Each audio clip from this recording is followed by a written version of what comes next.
ભાગ્યે જ બનતા આવા અકલ્પનીય અકસ્માતમાં અને એ પણ ગુજરાતમાં તો ભાગ્યે જ બને અને એ પણ અમદાવાદમાં જે બનાવ બન્યો, જે અકસ્માત થયો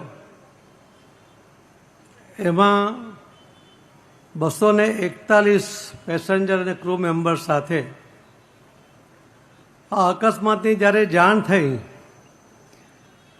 ત્યારે માનનીય મુખ્યમંત્રી શ્રી ભૂપેન્દ્રભાઈ પટેલ અને મધ્યપ્રદેશના પૂર્વ મુખ્યમંત્રી શ્રી શિવરાજસિંહને અમે સાથે હતા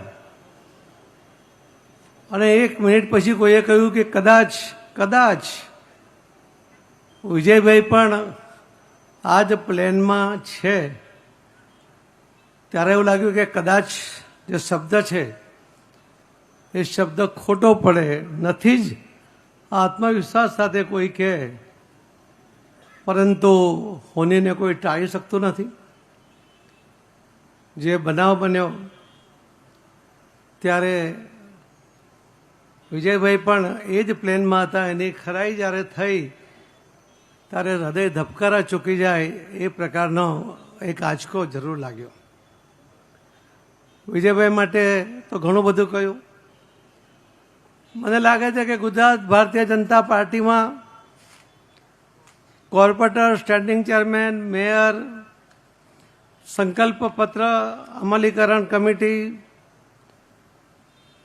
ચેરમેન, મહામંત્રી, રાજ્યસભા, ધારાસભ્ય, મંત્રી, મુખ્યમંત્રી અને પ્રભારી, એક પણ હોદ્દો જો કોઈએ, બધા જ હોદ્દા જો કોઈએ ભોગ્યા એમાં વિજયભાઈ હતા.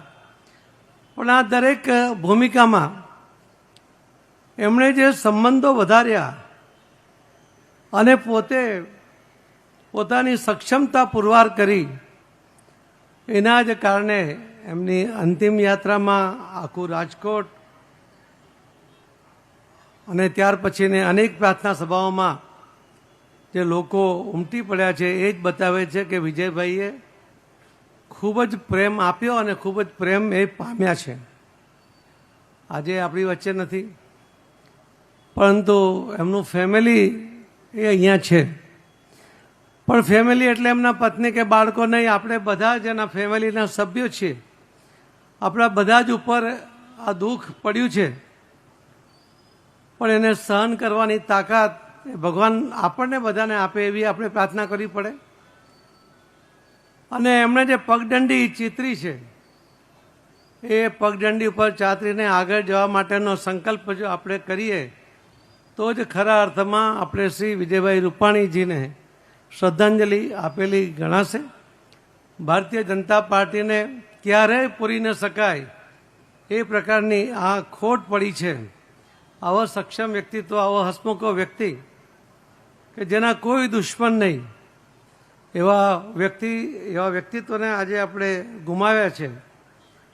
તો ભગવાન પ્રાર્થના કરીએ કે એમના પરિવારને આ આફતમાં ટકી રહેવા માટેની તાકાત આપે અને એમના પગદંડી પર ચાલીને હજુ પણ એમનો પૂરો પરિવાર પણ દેશ સેવામાં સાથ આપતા રહે એવી ભગવાનને પ્રાર્થના સાથે મારી વાતને વિરામ આપું છું.